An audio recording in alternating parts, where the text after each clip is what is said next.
Секој со собствената вистина. Оно што го дознав јас го споделив со сите луѓе. Дел од нив 20.000 станаа мои приврзаници и истомисленици на Facebook. Нашата заедничка села е промоција на Кочанското тло како лулка на се македонското археолошко богатство. Земјата сокрива оригинали, а нашите политичари ги форсираат копиите за нашето потекло, историја и иднина. Ова е само дел од размислувањето на кочанчанецот Владо Павлов. За себе вели дека е доживеан како контраверзна или неразбрана личност, која едноставно имала среќа или пак малку знаење, но некако под превезот на случајноста, токму од него и од негова рака, се откриени прастари археолошки артефакти, пронајдени на оваа кочанска почва. Полокубија, Мородвис, овој председател на Агенцијата за пронаоѓање на лица, предмети и други добра и се уште главен координатор на хуманитарното невладино здружение Паонска лига, овластено за истражување на државата, Паонија и паонскиот народ, токму сега посочува дека кочанските тикешински лозија изобилувале со прастари археолошки артефакти, оригинален доказ за величинственоста на паонската македонска нација. Па јас кажав пред малку, грифинот е пронајден на Текешински лозија. Текешински лозија само ти ме кажува се, јас ќе ви го раскажа, ќе ви го анализам целиот дел. Значи грифинот прво, најосновно, е чувар на кратерот полн со вино на Дионис. Ако во христијанството виното е представува крвта на Христос, можеби да разберете што значи кратерот полн со вино. Значи крвта на Дионис. Целото негово поколение. Можам да кажам дека сум поносен на сето оно што сме го истражувале. Значи, конечно, денес више можам да кажам дека јас не истражувам, него јас веќе дознавам. Едно од најбитните елементи кои што можеме денес слободно да бидеме сите горди на оваа територија, кој што многу одамна била во склопот на Паонија, значи мораме да сватиме сите дека државата Паонија и паонците се основен столб на македонизмот. И не случајно целата западна цивилизација е излажена преку хеленизмот на јужниот сосед, а ова вистина околу Паонија е ставена под поимот митологија.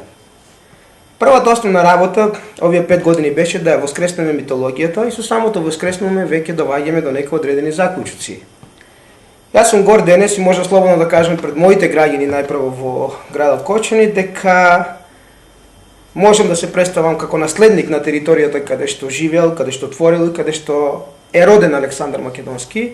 Значи неговиот корен е Миноец. Значи Миноец е титула на паонските кралеви.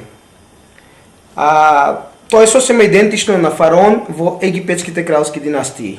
Панов прехрабро ги наведува неговите сознанија, убеден е во собствените аргументи. Неколку пати досега бил во судир со законот, па самиот сега се нуди, доколку и овој пат се огорешил пред законот за истото да плати, но вели дека со очувањето со вистината, оние кои се најповикани намерно ја одбегнуваат. За ова последното, можеби најзначено според него откритие, повторно ги повикува надлежните и на органите на прогонот, сака да им го предочи грифинот, откриен кај тикешинските лозија. Па, која беше последната акција Фаланга, јас сам се понудив и мене да ме притворат. Зашто? Па, за да го земат грифинот, за да земат кварсниот камен пчелата, за да ги земат сите докази, затоа што ќе мора да ги објават. Значи, тој, ако ме притворе мене, мора да го земе грифинот. И мора да го објаве. А чим го објаве, мора да каже што е. Ако ќе каже што е, мора да бара од каде е. За мене грифинот представува лик на Миној. Така. Значи, за мене грифинот представува место каде што е погребан некој од македонските кралеви и чувар на таа гробница. Така. На некој му смета тоа во Република Македонија.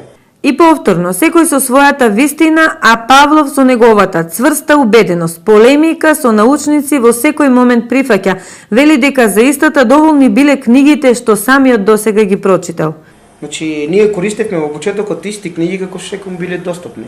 Го читавме Плутарх, го читавме Джереми Елис, Херодот многу добри работи ни данес. Илјадите, Хомери, Одисеја, многу добро каде што се сегде представени паонците, широлаките паонци. Павлов е ентузијаст, поклоник на паонците, следбеник на Александар Македонски, поборник за оригиналот македонски сокриен под уникатниот превес на македонската историја, за која сепак треба да проговорат непобитните факти.